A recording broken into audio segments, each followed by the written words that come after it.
On Tuesday, the US performed a clear rebound from the 76.4 corrective level at 1.1517, reversed in favor of the euro, and rose toward the 61.8 corrective level at 1.1594. A rebound from the 61.8 level will work in favor of the US dollar and lead to a new decline toward 1.1517. Consolidation above 1.1594 will increase the likelihood of continued growth toward a resistance level of 1.1645-1.1656. The wave structure on the hourly chart remains simple and clear. The last completed upward wave did not break the peak of the previous one, and the last completed downward wave did not break the previous low. Thus, the trend remains bearish for now. The bulls have launched an offensive, but their efforts are still not enough to form a trend.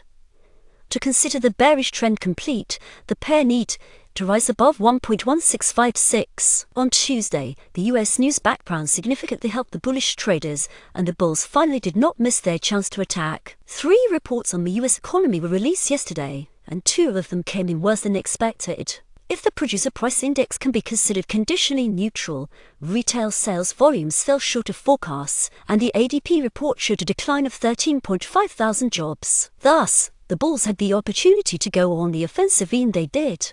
In my view, the overall fundamental backdrop remains negative specifically for the dollar, as no disappointing news has recently come from the Eurozone. The ECB is not planning to cut interest rates, while the Federal Reserve is very likely over 80 to deliver its third monetary easing this year, in December. Traders still have no new labor market data, so at the beginning of December, the dollar may face a new threat of a serious decline.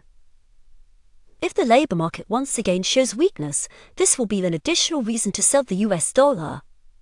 On the 4-hour chart, the pair reversed in favor of the euro after 2 bullish divergences formed on the CCI indicator. The pair consolidated above the 38.2 corrective level at 1.1538, allowing traders to count on continued growth toward the resistance level of 1.1649-1.1680. No new forming divergences are observed today on any indicator. A rebound from the 1.1649-1.1680 level will work in favor of the dollar and lead to some decline. Commitments of traders CLOT report.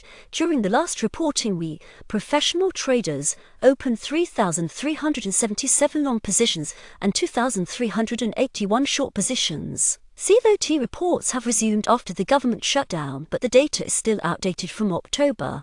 The sentiment of the non-commercial group remains bullish, strengthened by economic and policy developments, and continues to grow over time. The total number of long positions held by speculators is now 255,000, while short positions number 137,000. For 33 consecutive weeks, large players have been reducing short positions and increasing long ones. Political developments remain a major factor for traders, as they may lead to long-term structural challenges for the US economy. Despite the signing of several trade agreements, many key economic indicators are falling, and the dollar is losing its status as a global reserve currency. News calendar for the US and the Eurozone. USA durable goods orders 1330 UTC USA, initial jobless claims 1330 UTC USA, Chicago PMI 1445 UTC on November 26. The economic calendar contains 3 entries, but only one can be considered significant. The impact of the news background on market sentiment will appear in the second half of the day.